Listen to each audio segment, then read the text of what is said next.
Chapter 1, Introduction, or Who Needs Them Anyway? Hi, my name is Alex Belmont, and I have a confession to make. I'm a huge fan of fairy tales, such as Snow White and the Seven Dwarfs, Cinderella, Sleeping Beauty, Pinocchio, Hansel and Gretel, Little Red Riding Hood, Jack and the Beanstalk, The Emperor's New Clothes, Beauty and the Beast, Aladdin, Peter Pan, and The Little Mermaid, just to name a few. I mean, who wouldn't want to be just half naked, lounging around on the beach till the man of your dreams just happens to walk into your life and BAM! You're married with 3 kids and living in a castle. Sounds like a pretty solid deal, am I right? Don't get me wrong, the losing your voice part would suck, but half my dates told me I talk too much anyways. I love fairy tales for more than their dreamy men and magical moments. These stories taught me that it is possible to rise above your circumstances with a little bit of faith and some pixie dust. With that being said, I think you should probably know some things about me before jumping into this fairy tale. First, despite not having a strong southern accent, I grew up in a very small county where people thought that I was from the north. Y'all, I'm as southern as they come. My hometown had only 5 stoplights. We were so little that the Walmart closed because of a lack of business. I grew up with a cotton field to the east, a pecan grove to the south, a forest to the north, and one neighbor to the west, connected by a small gravel road. The second thing is that I'm a Christian. I have a relationship with God. It is my relationship, and I like to keep it that way. I go to church, even though the church at one point kicked me out, but we will get to that subject at a later time. Last but not least, I'm gay.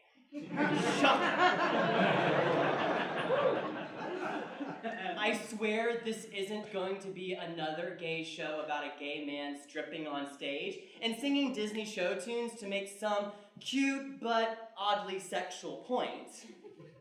But also, don't tempt me. Let's get started then, because in this fairy tale, we are interested in how I grew to live, survive, and thrive in a part of the world we call the Deep South. A region where you can find a church on every corner. Sayings like, bless your heart, flow freely. Where it is very common to see Confederate flags fly high. People talk about how racism doesn't exist. Sexism isn't a thing, just women knowing their place. The rapture is at most 5 years away.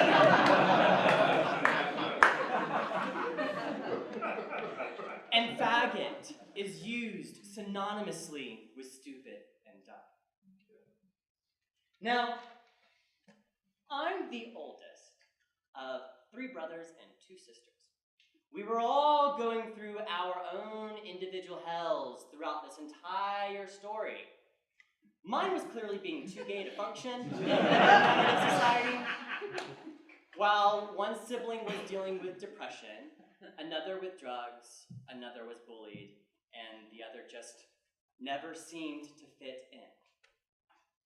He and I got along the best. My mom faced a very special kind of hell that is way too big and heartbreaking to try to tell in this fairy tale. Nothing I can say here will give enough detail or justice to how she survived what she was handed. Luckily, she was more of a fairy godmother to me than a wicked witch. My dad, you know how a lot of fairy tales don't have a father figure? Yeah, same. I come from a region where some people of a different orientation never make it out. They are stuck. They are bullied. They are killed. They kill themselves. Welcome to my world. Welcome to the Deep South. Welcome to a Southern fairy tale. Chapter 2, 9th grade, or baby steps. I would start at my birth, except it's not very exciting like in Sleeping Beauty. And I don't remember much of my childhood, except I used to isolate myself in my room and read, like Belle from Beauty and the Beast. Oh, how I read and read and read about lives that were much more exciting than mine.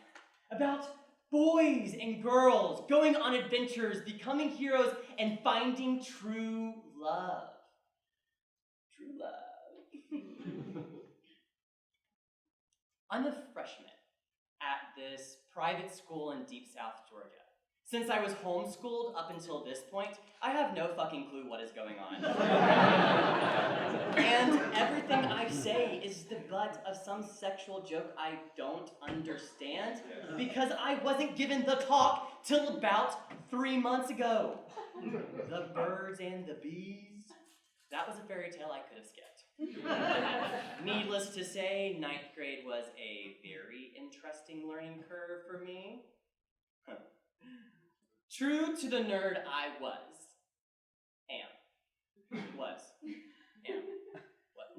am. I was simultaneously on the debate team, math team, cross-country team, and cast as Benjamin in the school's musical, Joseph and the Amazing and Technicolor. I was also madly in love with this charming, tall, talented, dark-haired boy named Eric, who was playing Joseph. Luckily, he liked me as well, so our relationship was strangely incestuous. Because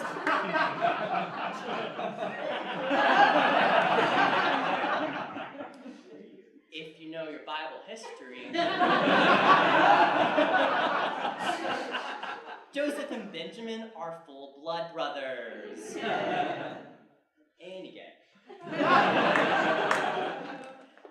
The day after Joseph closed, I got a text from Eric that really kicked off my fairy tale into high gear. By the way, I only had 500 texts a month to spare, so we had to act fast.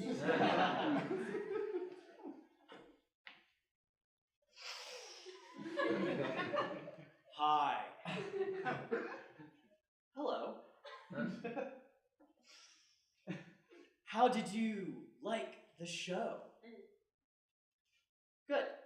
It was a lot of fun. I really liked it.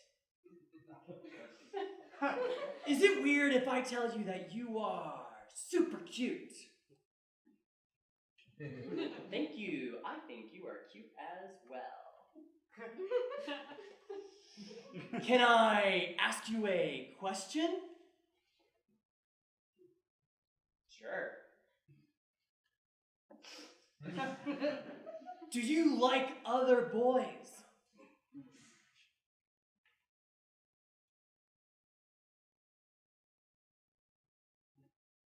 I believe so. At this point, my heart is racing and I can't breathe and I think I'm going to faint because this is the first time that someone has actually ever asked me if I'm gay. And now I'm thinking, do I want to have sex with him? And I don't even know what that means yet because I don't even know how two men have sex. Nor do I realize how painful it's going to be that first time around. Do it like a man. Or, as I like to say, bottom like you mean it. Now, I was the awkward homeschool kid who is now going to a conservative private school. I didn't know the first thing about flirting or being in a relationship. So in my brain, we're dating. This is how it works, right? Oh no. Two gay men shake hands and they're suddenly fucking and married by the rules of hetero logic. Yeah. While I was busy daydreaming about the 3 kids Eric and I would have, my mom came into my room and she asked to see my phone. And I was promptly grounded. Do you know what is really shocking though? Waking up to the sound of your dad nailing your window shut. A warning would have been nice. Later, when everyone else was sent to bed, Mom and Dad explained to me what we were going to do next. They were going to pull me from school, have me finish the year homeschooling, and I would stay home for the foreseeable future. They also had me write a letter to Eric explaining we couldn't see each other. It felt as though my voice was taken from me and this princess wasn't allowed to sing anymore. I've been very lucky to be surrounded by strong women throughout my entire life. Modern day princesses and queens. Even with an absent dad and no real man in my life to give me what society has deemed important for my growth, I am the man, the person, the complex, fucked up human I am today because of the women who have rallied behind me when things have gotten really tough. Yes. Even if they didn't know why they needed to support me, they were there for me. When I was pulled from school and completely isolated for a time being, I was allowed to see my girlfriends. Select few of them, that is. I believe my mom thought I had the chance of dating one of them. They knew something more serious was going on than whatever excuse my parents had given to school, and they made for me, wait for it, posters. Posters and cards saying that they were cheering for me and hoping that I would feel, I believe, emotionally better soon. There was also a Facebook group made in my honor. This was back when Facebook was really new, by the way, like when you had to write on each other's walls to send messages. Ew. But it is where people made comments about what they thought had really happened to me. I may have been an awkward nerd, but I had some ferociously protective friends. Some people went as far as to say that my parents had literally locked me in my room and wouldn't allow me to leave my room at all. Now, my dad did nail my window shut, but I was allowed walking privileges in the house, as far as my room to the bathroom and back again. Just kidding. Kinda. I finished the school year by homeschooling. This nerd was left to figure out his own education. There was no way they were going to send me back to the school that made me gay. To this day, I'm pretty sure they blame the school for everything. I was also sent to see a therapist to discuss my sins and some strange anger issues that started to occur. Go figure. And to top it all off, the following summer, after 9th grade, my parents moved us to an entirely new town on the other side of the state because of me. The rumor mills had started to turn, and they wanted away from it all. Life was great. Just great. So great that I had decided to go back in the closet and get a girlfriend for the summer. Didn't realize that was possible, did ya? Well, it is. Sadly, going back in the closet or renouncing my gay identity wasn't just for my family's benefit. This was also for me. I was fighting so hard to be normal, to normalize everything I was feeling inside and just make it disappear. Pray the gay away, night and day. Our Father, who art in heaven, hallowed be thy name. Thy kingdom come, thy will. Dear Lord, can you give me the strength to rebuke this desire and forgive me for my wrongs, for I'm truly sorry for my sins, and help me stay straight, for that evil life isn't for me. For thine is the kingdom, the power, and the glory forever. Amen. But it just wouldn't go away. I just couldn't. I just watched. I just prayed. I just listened. I just cried. Alone. I kept thinking, who can ever love someone as broken as me? I was 15 when I decided that I would be broken for the rest of my life. I was 15 when I decided that I was a perverted, bad person. I was 15 when I decided that I was unlovable. All of this fairy tale drama is just about a gay kid from South Georgia who wanted to be more and do more than anyone thought he could.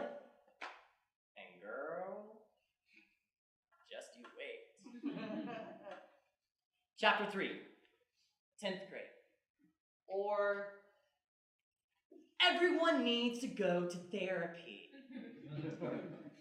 For those that don't know what a conversion therapy camp is like, let me just break it down for you.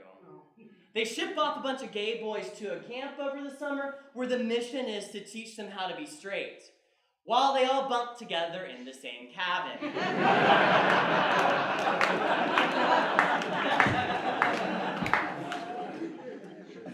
Techniques could include abstinence, lessening of homosexual temptations, strengthening their sense of masculine identity, correcting distorted styles of relating with members of the same and opposite gender. My mom would not have her baby shipped off to some camp, thank God. But whoever thought it was a good idea to send their son off wasn't thinking very clearly. Obviously, these kids are going to come out with a boyfriend. I mean, come on, who seriously thought that was going to work? Nothing productive happens when a bunch of gay men go camping, trust me.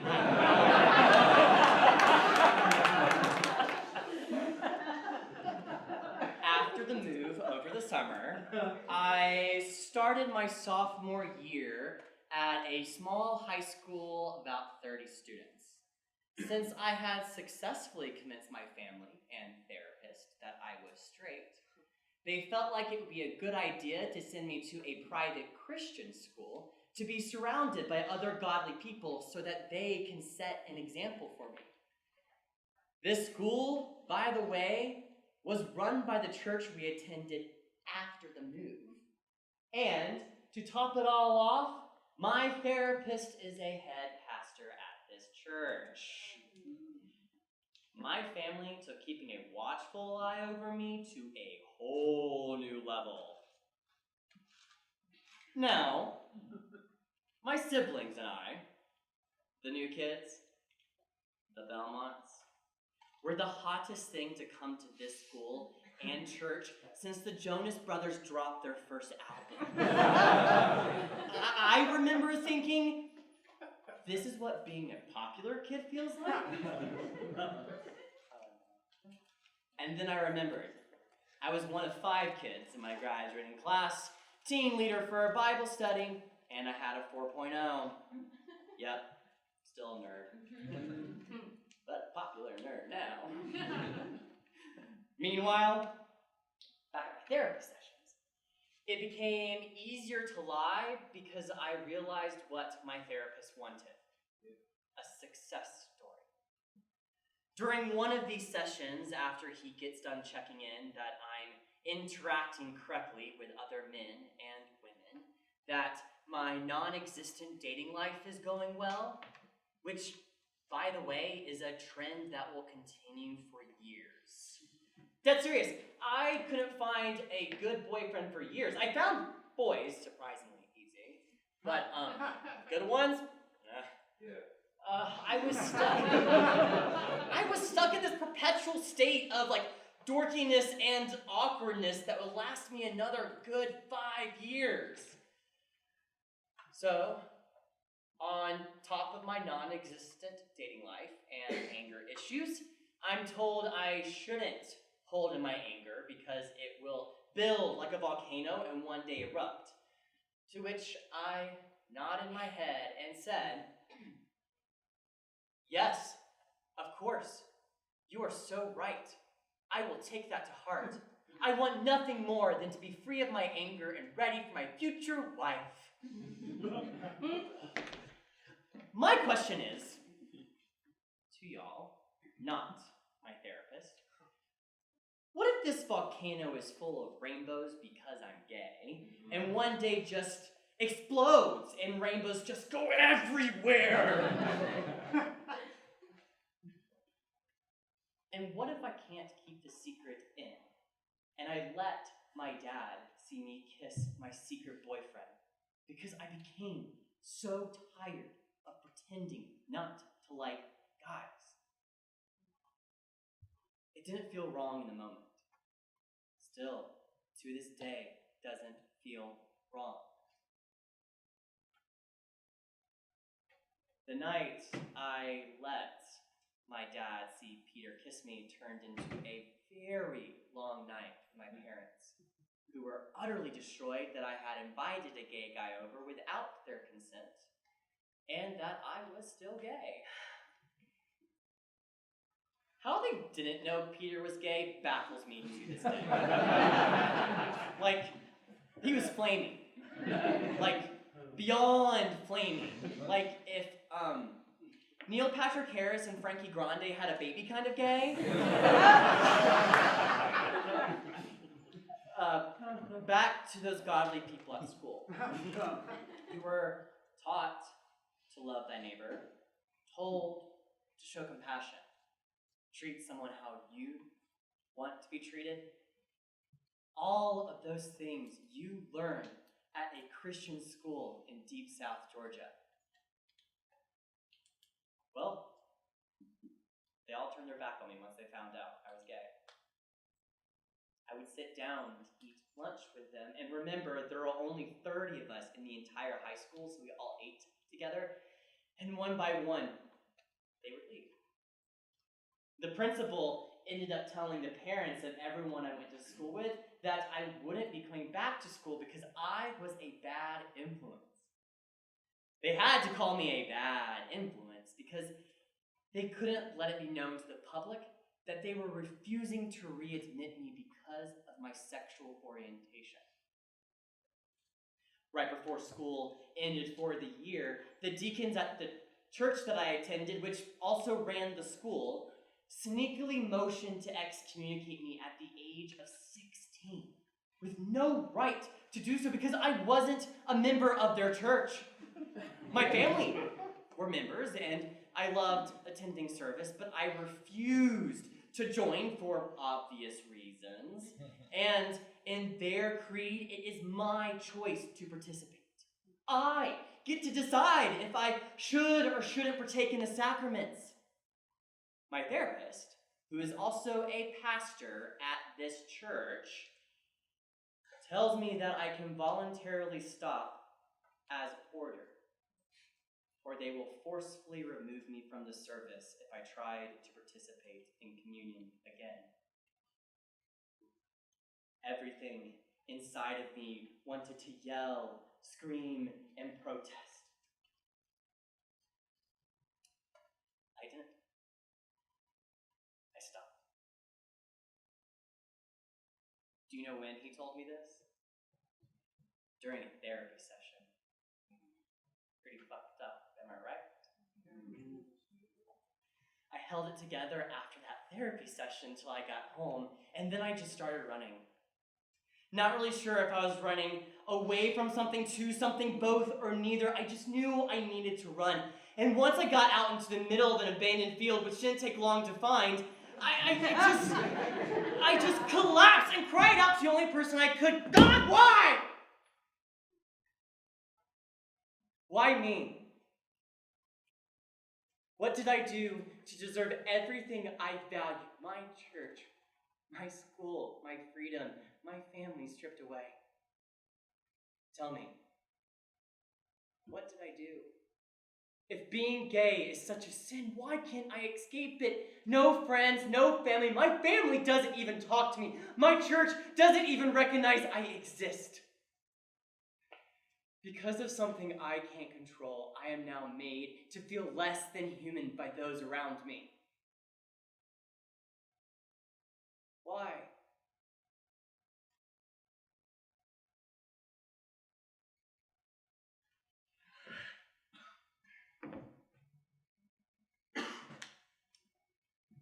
I knew I wasn't alone.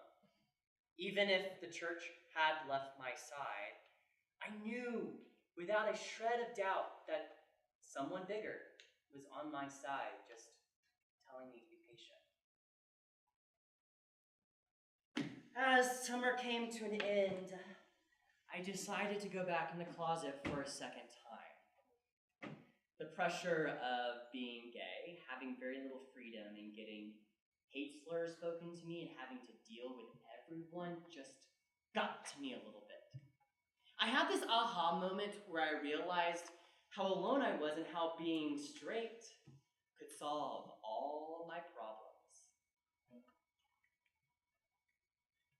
Let's get one thing straight. I am not.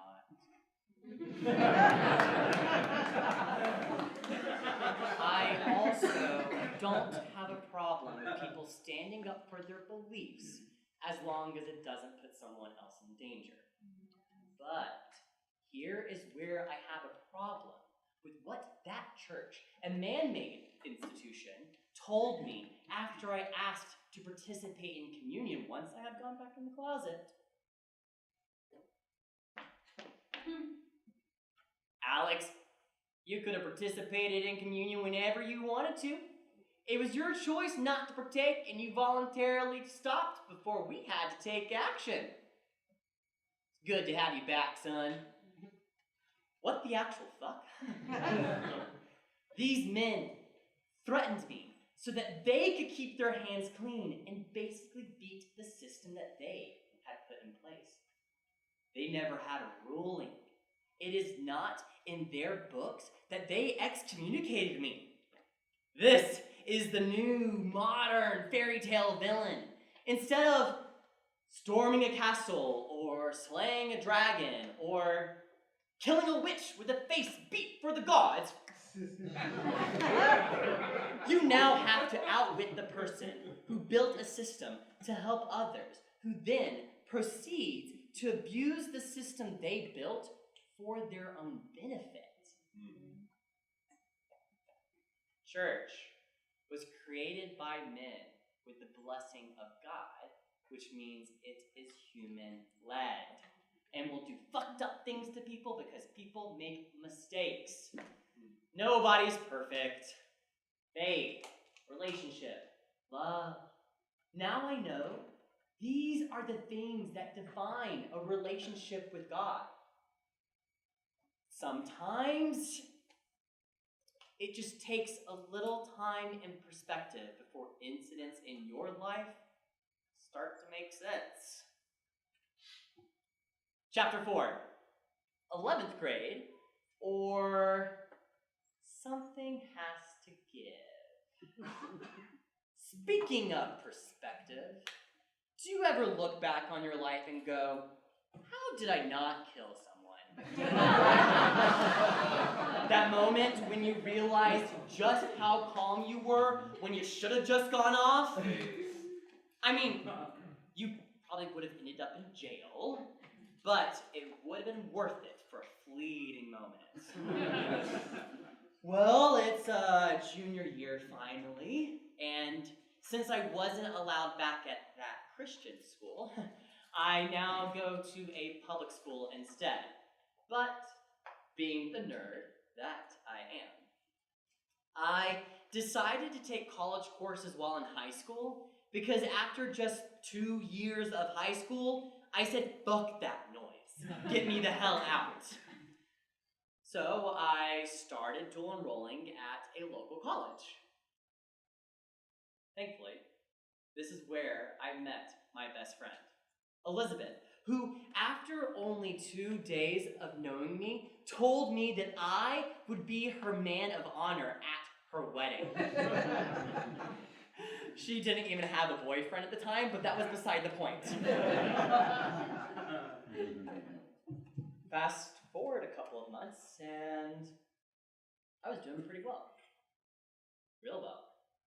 I had successfully convinced my family and therapist that I was just going through a phase, again. So I was doing as well as someone could who couldn't be their true self around their own family. But, you know, I was doing pretty well, all things considered. Until one day in early spring, I got a phone call from my therapist. Who never calls me. He has not once called me. Ever.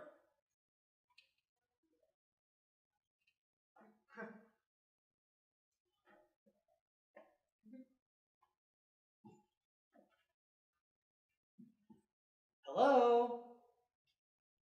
Alex, where are you right now? I'm studying at the library right now. Great. I'm coming to get you. We need to talk and I need to take you home. Okay, is everything okay? We will discuss everything when I pick you up. I can't know now. No, you just need to trust me. Trust him. The guy had spent 3 years proving that he'd helped me become straight. Well, you can imagine my pure terror after I hung up. My therapist, who I just love to see on such short notice, quickly arrived to get me, and the moment I sat down in the car, he said, "Your dad tried to shoot himself in front of your mom this morning after she confronted him about some strange issues on his taxes. We don't have all the details yet. Your mom wrestled the gun away from him, held at gunpoint till police arrived. Your mom needs you right now." I swear to God, he said that all in one breath, and let me have all the details at once, with no time for me to ask questions or pause on the minor details for reflection. My reaction? I just started crying. Seems like the only thing I could do at 17, so I just cried the entire drive home. A week later, my dad went to live with his parents back in his hometown in Georgia, about a 4-hour drive away. Let the game of divorce begin. A couple of days later, I came home from a school trip to a quiet house. Too quiet for a house with 5 kids. No siblings, only my mom. You know, I really didn't think about how strange that was until my mom looked me square in the eyes while we were sitting on her bed, and she said, no. Well,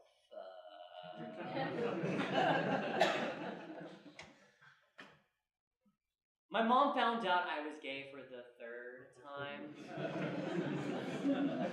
by putting together some clues that had slipped through in all the chaos. AKA, while she was cleaning out the truck, she found a receipt for some flowers and gifts I had bought, tied that back to a close family friend's post on Facebook from Valentine's Day, and realized that our close family friend and I were really close. As in his post about his girlfriend that we've never met or seen a picture of was actually about me. After that discovery, I was sent to therapy a few more times. And after some hard-headed, stubborn fights on both sides, My mom sent me to live with my dad, who was living with his parents. So now I got to deal with her crazy ex-husband, my dad. Let's see how many windows he can nail shut this time around. During my last therapy session, my therapist, my dad, my youth pastor, and our head pastor were all in the room. It was less of a therapy session and more of an intervention to save my soul from the grips of hell. Their words, not mine. I couldn't believe my parents were still paying for this shit. Just a bunch of men staring me down, asking, probing, prodding, trying to figure out why I had become gay again and again. Was it the daddy issues? Because we all know what a charmer my dad had been over the past couple of years. Or was it something else? Did I not watch enough straight porn? Dead serious. They talked of porn and what kind of porn I had sneakily watched as a teenager. Now, still being really awkward, I told them that yes, I had watched porn, which they already knew. One of my brothers was caught looking up lingerie ads on Victoria's Secret, and when they questioned the search history, I thought they had caught me. So I confessed to watching porn and then quickly realized it was all straight porn. Not the porn that I had cleverly deleted all traces of. Y'all don't even want to know what I was typing into a search box as a repressed Southern queer. Y'all don't even want to know. Long story short, I told them that I didn't remember what kind of porn I had watched. I was quickly called out for that lie. And I told them that it was all straight porn. They were completely baffled as to why I was still gay after watching straight porn. My response? I told them that a dick is a dick, no matter how you look at it.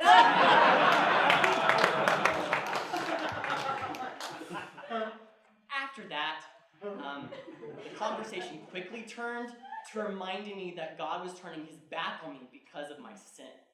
And in that moment, I made a choice.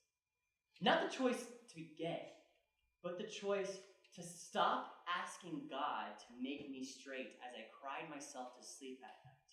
The choice to live fully in my truth as a gay Christian.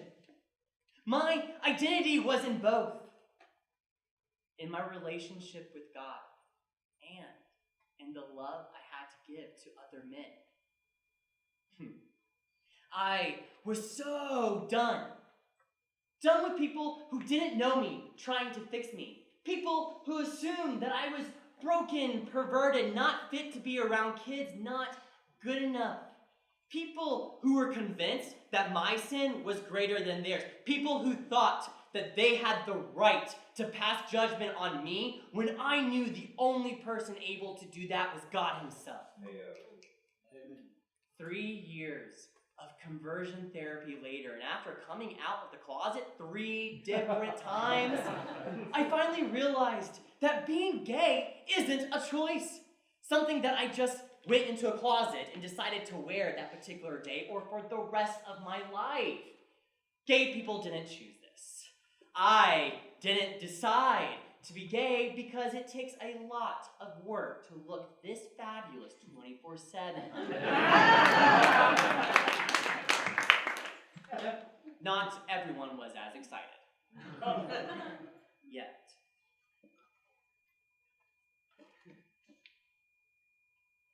Alex, listen, honey, I'm just so worried for you in this lifestyle of yours. I want what is best for you, and I just don't believe God blessing you or your dreams if you decide to live this way.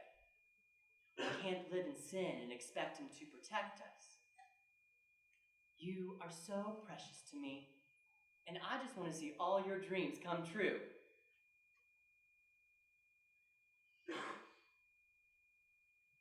She's not the only one that told me that I would never be blessed or see my dreams come true.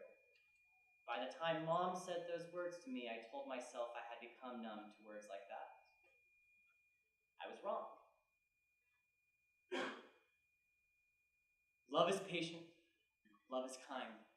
It does not envy. It does not boast. It is not proud. It does not dishonor others. It is not self-seeking. It is not easily angered. It keeps no record of wrong. Dear Lord, help me stay true to this verse as I move through life. Help me understand it in a deeper, more meaningful way. I am not perfect. I do not expect to be perfect. But with your help, I can be better every day. Amen. After many years, multiple conversations, tears, laughter, my mom and I are best friends to this very day. She doesn't believe what she told me, and she also doesn't believe she ever said those words to me. They were said by somebody in my life. Whether it was a dream that seemed like reality or the truth, it was something that was pushed on me for years, that I would never be loved, successful, or blessed because of my choice. I love my mom. She is my fairy godmother. She taught me how to be strong. She taught me how to love unconditionally. She knows when she is wrong, and she apologized for her part in this fairy tale. She loves me with all of her heart, and I her. Chapter 5, 12th grade, or the only year that I wasn't kicked out or banned from a school. During my senior year, I was at a different high school and a different college in a different town. If you've lost count, I've now gone to 4 high schools, 3 towns, 2 colleges, and come in and out the closet 3 times in the span of 3 years. I remember thinking all I wanted was a normal year in school. No drama, no bullying, no getting kicked out, no nothing. I was ready for a normal year of being a teenager. A normal teenager year in deep South Georgia as a gay man. Was that too much to ask for? Apparently it was. Remember, my living situation was a little strange. Not as strange as the woman living in the shoe, but close. I was sent to live with my dad, but he didn't have his own place, so he lived with his parents. So out of spite, I like to say I lived with my grandparents, not my dad. So, 3 generations sharing the same space for the next year, and guess who got assigned his dad's childhood bedroom? Me. Who knows? Maybe I'd absorb some of his straight tendencies, like being emotionally distant, or constantly yelling sports terms. Sports ball! Yeah!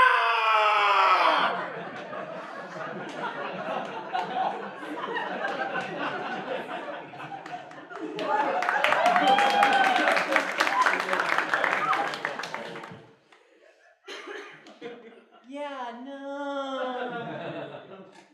At this point in my life, at the good old age of 18, I was a master manipulator and liar.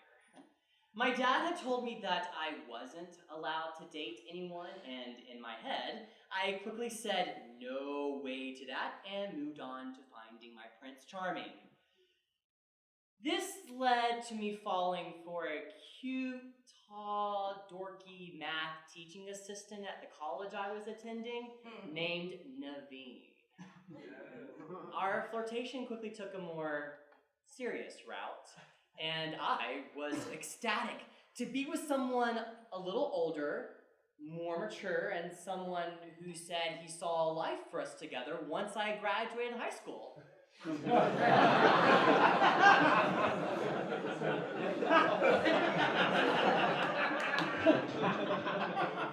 It was my first real relationship. And I was ready for it.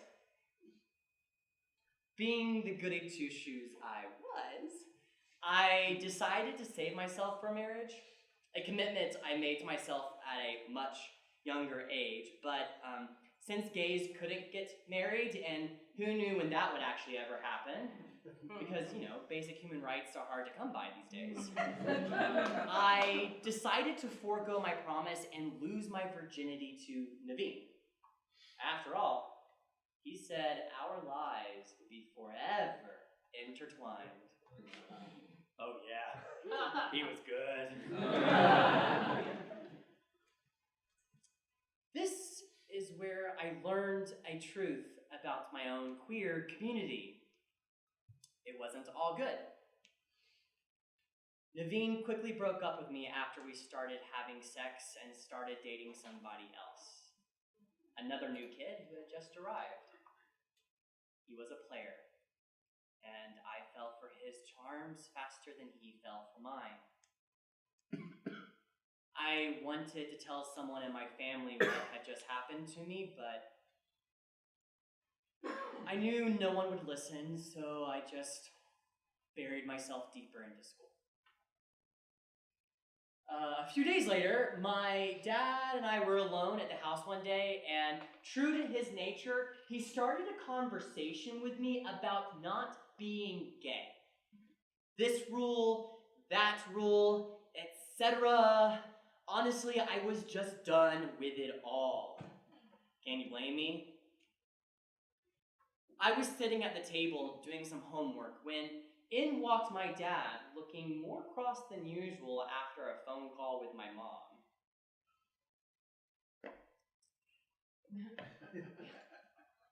We need to talk. Do we need to do this again? Right now? I just think we need to talk about your lifestyle choice and how you are hurting the family. Says the guy that ruined our family, tried to shoot his way out of the whole situation and is going to jail? It isn't natural. You can't look each other in the eye while having sex, Alex. It isn't the way God intended for it to be. Oh my gosh! What if you have a demon inside you making you decide to be gay? Can we at least try and pray over you to make it stop? An exorcism might do the trick. Now, I have never cussed at my parents. I am a good Southern Christian man, and I would never do that to them, show them that level of disrespect. But this was a good time to break the rule. Fuck you. I'm your son, your oldest son. I'm gay, and you're going to have to accept that fact. When will you look at me and recognize that I am still the same person? Just because I'm gay doesn't make me evil or have a demon inside me, and it certainly doesn't make me less of a human. If you don't recognize me now, it is because you never took the time as a dad to understand me. When I needed you the most, you weren't there for me. You were so caught up in your idea of the son you wanted. I'm not him, and honestly, fuck your version of me. And he just walked away.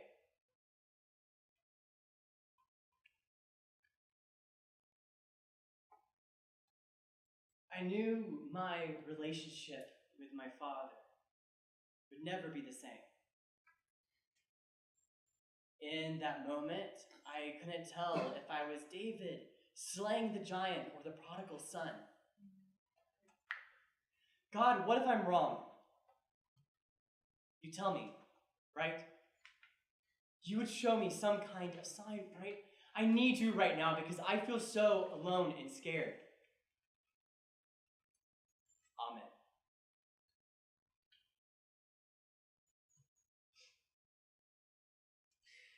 Besides the horrible conversation about my orientation and having a demon residing in my body, 12th grade was the first year that I was actually able to live a somewhat normal life, whatever that means.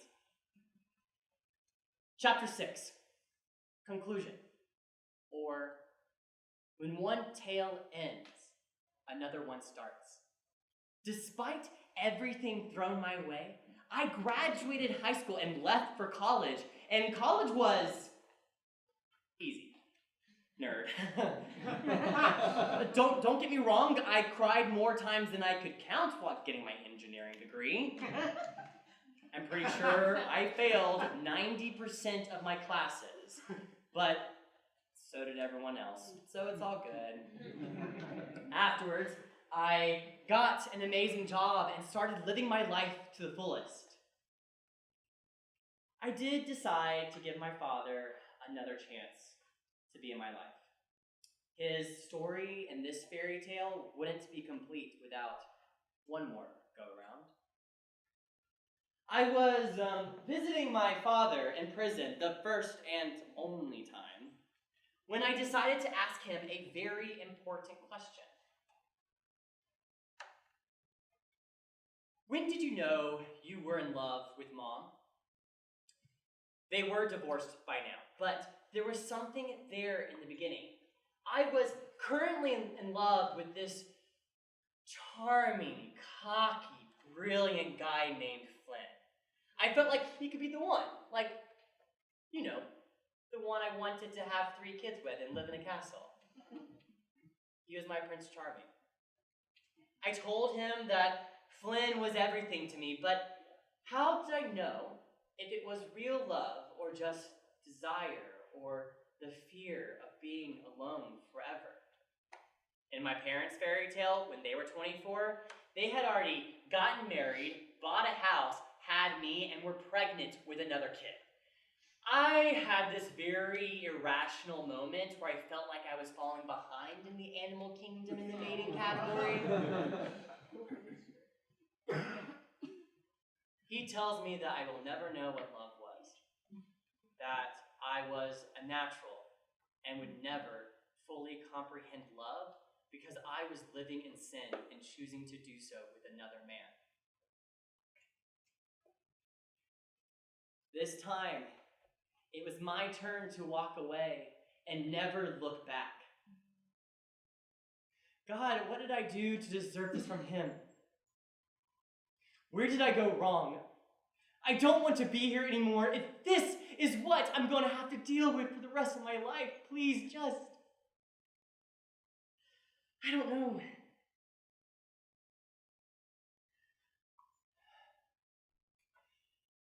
Help me find my inner peace and contentment with loving myself for who I am and all that I am. Please. Amen.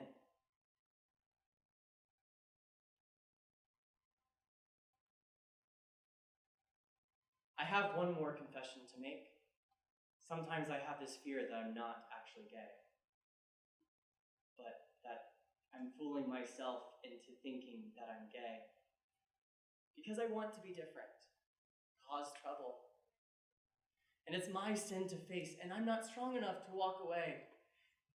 Not strong enough to say no to a wicked desire in my heart. Not strong enough to be the man that people want me to be, and I spiral. I spiral into a cycle of anxiety and depression that just takes time to work my way out of. I call them aftershocks. Vibrations within my soul from years of people telling me what they thought about me. You will never be loved. You will never be successful. You will never find peace. I will never.